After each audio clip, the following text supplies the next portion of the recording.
I've always been the type to enjoy my own company. Name's Kimberly, 30, and teaching physics at a local college. Family, marriage, all that jazz? Not really on my radar. Got this nice little place all to myself, a legacy from my granddad. It's my slice of peace in this loud world. So, there I was, hitting the pavement in the park for my morning run, when this scene unfolds right in front of me. A guy, not watching where he's going, takes a spectacular dive and his phone goes flying. The thing hits the ground and, bam, it's a goner. Shattered screen, bits everywhere, the whole 9 yards. He's cussing up a storm, face all twisted in frustration. Clearly, the phone's the least of his worries. Looks like he's about to tear his hair out. Great, just great. This is all I needed today. He groans, staring at the remains of his phone like it personally offended him. I slow down, kinda hovering. Not sure why. Maybe it's the look of utter defeat on his face. You need to borrow a phone? I ask, keeping it casual. He looks up, kinda surprised someone's talking to him. Yeah, that'd be great, actually. Need to call my folks, tell them I botched up something important. I unhook my phone from my armband and hand it over. Don't sweat it. Just make it quick, yeah? Sure, thanks a ton, he says, and he's on the phone in a heartbeat, pacing a small circle as he talks. His voice is all polite now, a total switch from the cursing fit seconds ago. Listen, I've had a bit of a mishap. He's glancing at me, a silent plea for a bit more time. I nod, letting him know it's all right. Finishing up, he hands back my phone with a sheepish look. Thanks. I owe you one. I'm Jack, by the way. Kimberly, and forget about it. Just try not to smash it next time, yeah? I say, half joking. He chuckles, running a hand through his hair. Deal. I'll make it up to you. Coffee, sometime? I raise an eyebrow. You planning on throwing the coffee at the ground too? He laughs, a genuine, hearty sound. Promise I'm less clumsy with coffee cups. What do you say? I consider it for a moment. Not usually my thing, chatting up strangers, but something about this feels different. Alright, Jack. Coffee. But if you're late, I'm leaving. I say with a smirk. That coffee with Jack?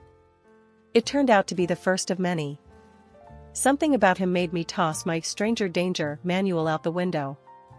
He was easy to talk to, with a laugh that made you want to join in, even if the joke was lame.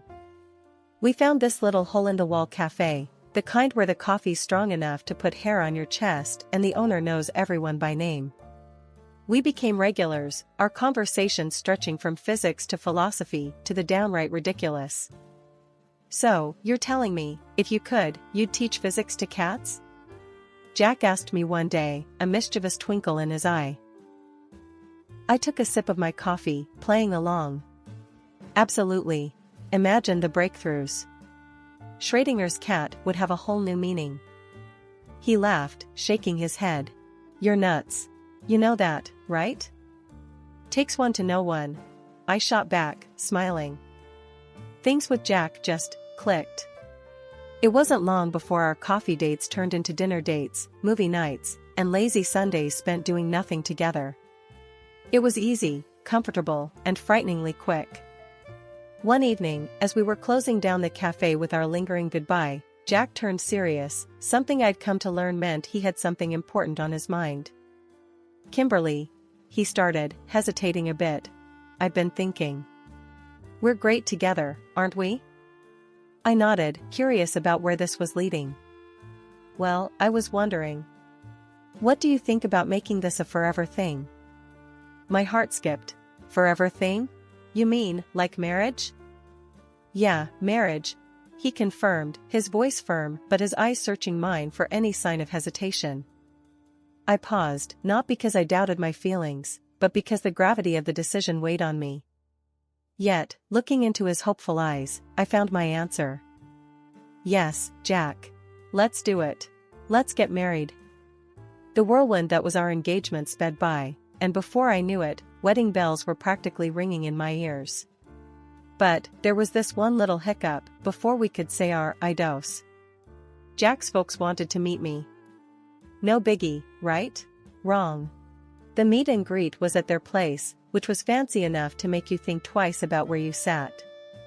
They were polite but had this way of looking at you like they were trying to read the fine print on your soul. So, Kimberly, his dad starts, voice smooth like he's practiced this speech a few times. Jack tells us you're a teacher. Physics, was it? Yeah, that's right. I reply, keeping my tone friendly but guarded. And you live in that lovely little house by the park? Quite the inheritance. His mom chimes in, her eyes sharp, trying to pin me down. I just nod, sensing where this is heading but not wanting to jump the gun. It's just that our Jack is quite the successful businessman, you know.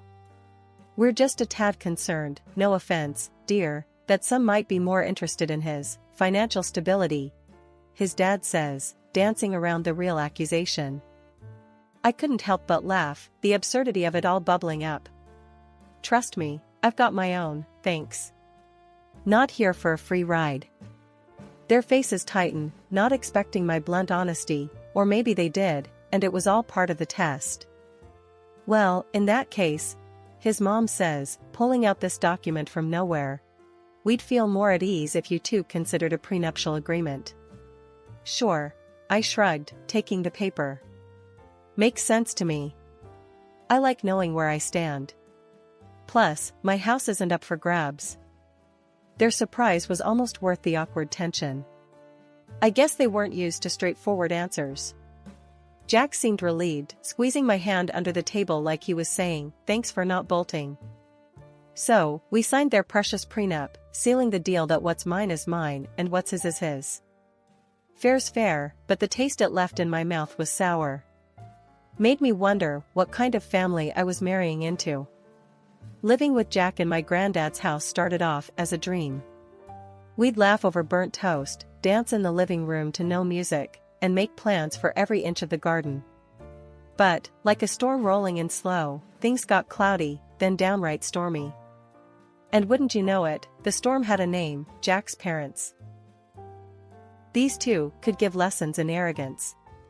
From day one, it was like I signed up for a third and fourth roommate who had a key but never heard of rent. They'd swan into our place like it was a diner, feet up, waiting for the special of the day. And when they hinted they wanted to go on this fancy cruise but their wallets were too thin, they looked at me like I was the bank. The day I told them no, you'd think I'd declared war. They threw a fit, calling me stingy, saying I hoarded my cash like some dragon sitting on gold. Word gets around, and soon Jack's asking why I'm not more generous with his folks. Generous? Jack, they practically live off us as it is. I snapped back one night, after his parents had left our sofa and our fridge emptier than promises. Their family, Kim.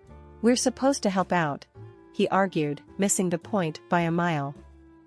Helping's one thing. Being taken for a ride's another. Your folks think my money's theirs to spend. That's not happening. Jack went all quiet then, the kind of silence that's louder than shouting. His parents did the same but in their way, by suddenly vanishing. No drop-bys, no calls, nothing. They were offended because I wouldn't fund their holiday spree. Called me greedy behind my back, said I was living too tight, all because I wouldn't open up my granddad's safe to splurge on them.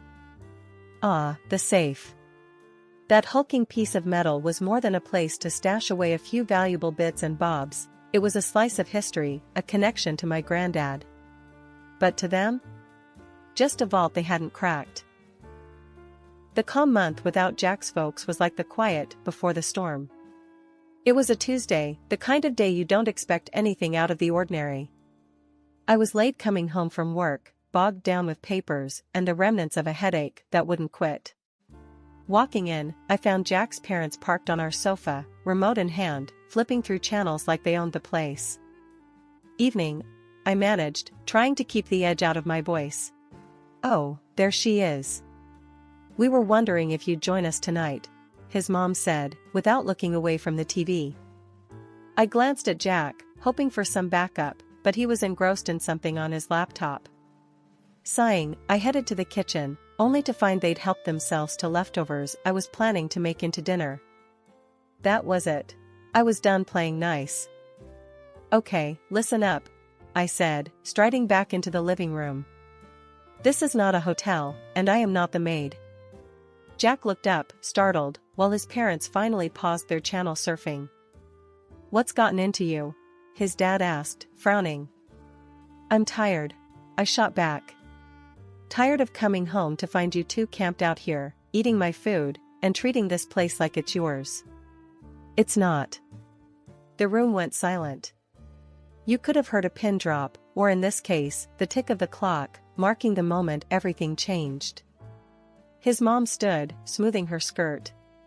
Well, I never. Here we thought we were family, but clearly, we were mistaken. That's not what I'm saying, and you know it. I'm just asking for some respect, some space. I tried to explain, but the look on her face told me she wasn't buying it. Jack's dad chimed in, his voice cold. Seems like someone's true colors are showing. We just wanted to be close to our son, but apparently, that's too much for you. I looked at Jack, searching for some sign of support, but he was torn, caught between us and them. Maybe it's best if we leave, his mom said, her voice laced with hurt I wasn't sure was entirely genuine. Maybe that is best, I agreed, more to myself than anyone else. They left, and with them, the false pretense of one big happy family. Jack and I stood in the silent aftermath, the rift between us wider than ever. The breaking point hit like a wrecking ball. Jack had always been a bit of a mama's boy, but I never figured it would get this bad. His folks? They had their hooks in deep, and Jack danced to every tune they played. It wouldn't have been so bad if it stopped there, but no, Jack started treating me like I was part of the staff in my own house. Hey, can you whip up something nice for dinner? I'm starving, Jack would say, dropping his bag by the door like he owned the place. Jack, I've been on my feet all day, teaching and grading. How about you cook tonight? I'd reply, trying not to let my irritation bubble over. But instead of understanding, he'd huff, puff, and make it seem like I was the one being unreasonable. And let's not even start on the Fridays he'd roll in past midnight, reeking of booze, with that "what's the big deal" look plastered on his face. One evening, I'd had enough. We need to talk, Jack. This isn't working. He just stood there, swaying slightly, with that clueless look of his. What's not working? Us, Jack. Us. Your parents treat this place like a free hotel, you treat me like I'm here to serve, and I'm tired. All the time tired. He could have said a lot of things then.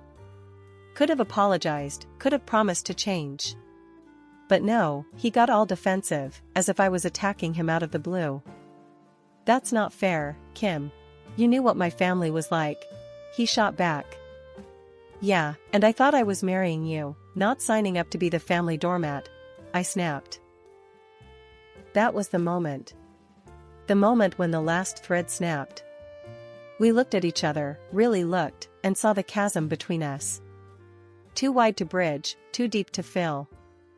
I think we should get a divorce, I said, the words tasting bitter. Jack's reaction was a mixture of shock and relief. It was clear this had been a long time coming for both of us. But when he told his folks, the glee in their voices was something else. We always knew she wasn't right for you, son. Good riddance, and thank heavens for that prenup. His mom had chirped over speakerphone, her voice a little too loud, a little too cheerful. Jack packed his bags that night, his movements mechanical. There was no dramatic goodbye, no tearful plea for reconsideration. Just the soft zip of a suitcase and the click of a door. Life's funny, you know? Just when you think you've hit rock bottom, fate throws you a curveball. For me, that curveball was a lottery ticket, a last-minute buy on a whim because, hey, why not? My life was already a mess, might as well throw a couple of bucks at a dream. The morning I found out I won, it was like any other, except my phone wouldn't stop buzzing. I thought it was a mistake, a practical joke maybe. But no, there it was, my ticket, my numbers, staring back at me from the screen, winners through and through. So there I was, staring at the lottery ticket in my hand, the kind of stunned where you can't decide if you want to laugh or cry. $3 million. It felt like a joke, considering the mess my life was at that moment. Divorce papers not yet signed, and my soon-to-be ex and his folks were nothing but a headache I couldn't shake. The universe must have a sense of humor, because the next thing I know, Jack's car pulls up. Him and his folks, all smiles and fake warmth, come barging into my place like it's some family reunion. "Kim, darling, we heard the news. What a blessing." His mom starts, laying it on thick. "Let's put all this unpleasantness behind us, We're family."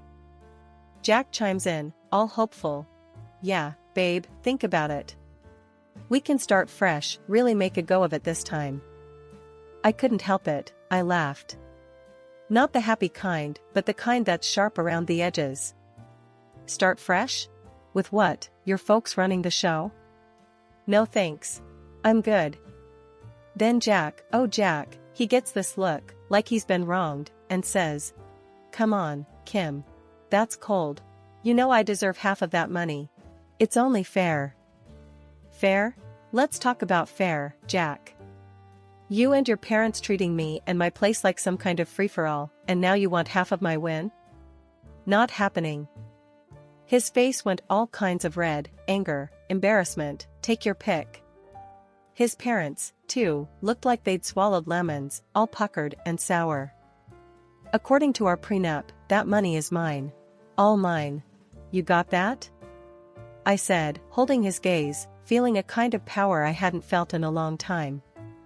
He sputtered, looking to his folks for backup, but I wasn't done. "And just so we're clear, this ticket," I waved it in the air, before sliding it into my safe, "is staying right here, under reliable protection." Their eyes, oh man, their eyes were like cartoon characters, almost popping out of their heads. It would have been funny if it wasn't so pathetic.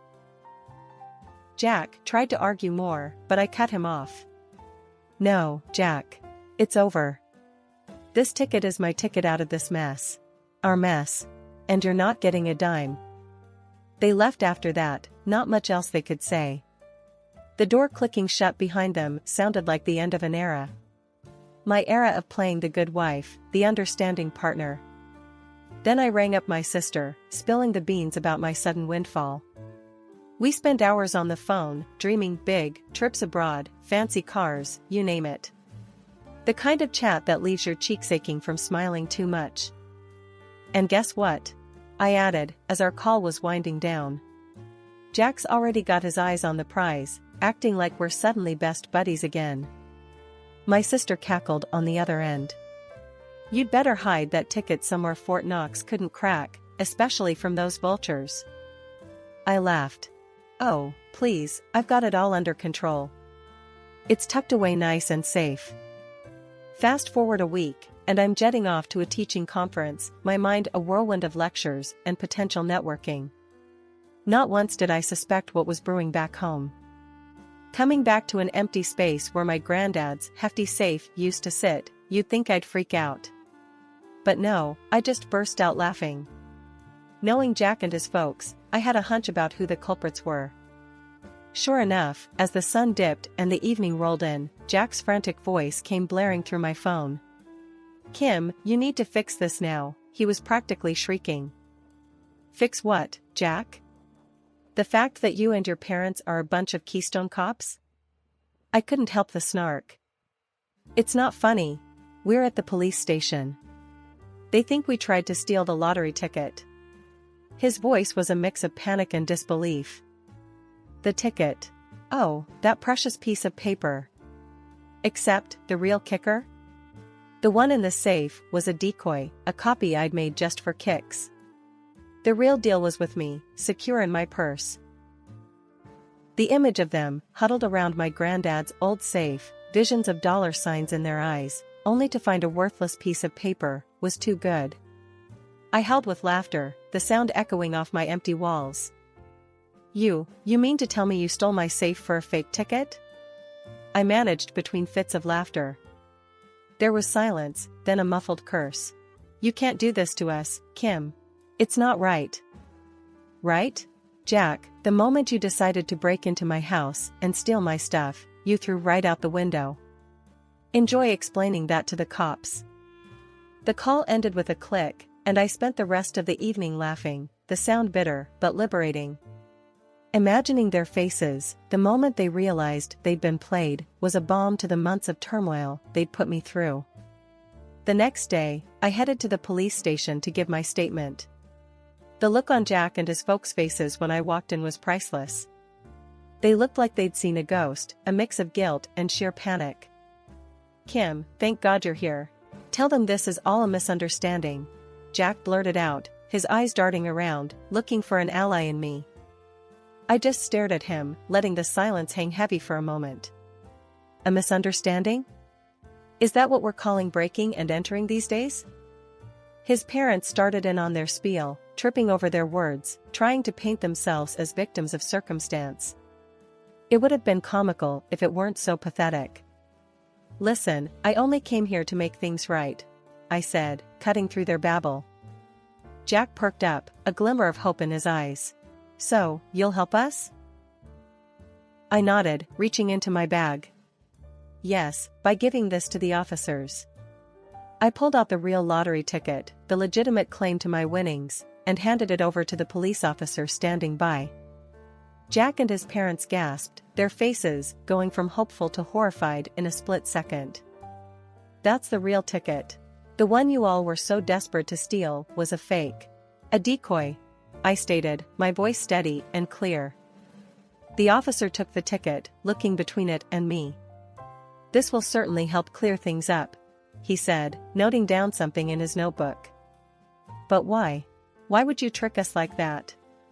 Jack's mom wailed, looking every bit the part of a wronged party. Why? Maybe because breaking into someone's house and stealing is wrong. You brought this on yourselves, I retorted, my patience wearing thin. Jack stood there, mouth agape, as the realization sank in. So, what now? Are we going to jail? That's not for me to decide, I said, turning to leave. But maybe next time, you'll think twice before betraying someone who trusted you. After the whole debacle with the fake lottery ticket and the stolen safe, things moved pretty quickly.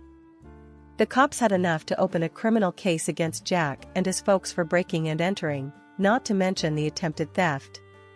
It was a mess, but a part of me felt vindicated seeing them finally face some consequences for their actions. The divorce papers came through not long after. Signing them felt like lifting a massive weight off my shoulders. It was official, I was free from Jack and all the drama that came with him. And the best part? I got my granddad's safe back. It was a little worse for wear after its adventure, but having it back in my house felt like getting a piece of my soul returned. I had the winning ticket cashed, the money securely tucked away, and a whole lot of options in front of me. But first, I needed to celebrate this fresh start, this new beginning I fought hard for. I called up my sister, the first person who rode this crazy train with me from the get-go. Hey, sis, how about a celebratory dinner? On me, of course, I offered, feeling lighter than I had in months. You kidding? I wouldn't miss it for the world. You deserve this, Kim, she replied, her voice bubbling with excitement. That evening, sitting in a cozy corner of our favorite restaurant, we toasted to new beginnings and the future. So, what's the first thing you're gonna do with your winnings? My sister asked, sipping on her wine. I thought about it for a moment. First, a vacation. Somewhere far, with lots of sun and no memories of the past few months. Then, I don't know, maybe start a charity, or invest in something meaningful. Something that makes a difference, you know? She nodded, her eyes sparkling. That sounds just like you, Kim. Always thinking of others. After dinner, walking back to my car, my sister looped her arm through mine. You know, I'm really proud of you, Kim. You handled everything with such grace. I smiled, a genuine smile that reached deep into my soul. Thanks, sis. Couldn't have done it without you. As I drove home, the streets bathed in the soft glow of the streetlights, I felt a sense of peace. The kind of peace that comes from closing a long, turbulent chapter of your life and stepping into a blank page, ready to start anew. I had plans to make, dreams to chase, and for the first time in a long time, I was excited about what the future held. Sure, the road ahead might have its share of bumps and turns, but I was ready. Ready to face them head on, with my head held high and my heart open to whatever comes next.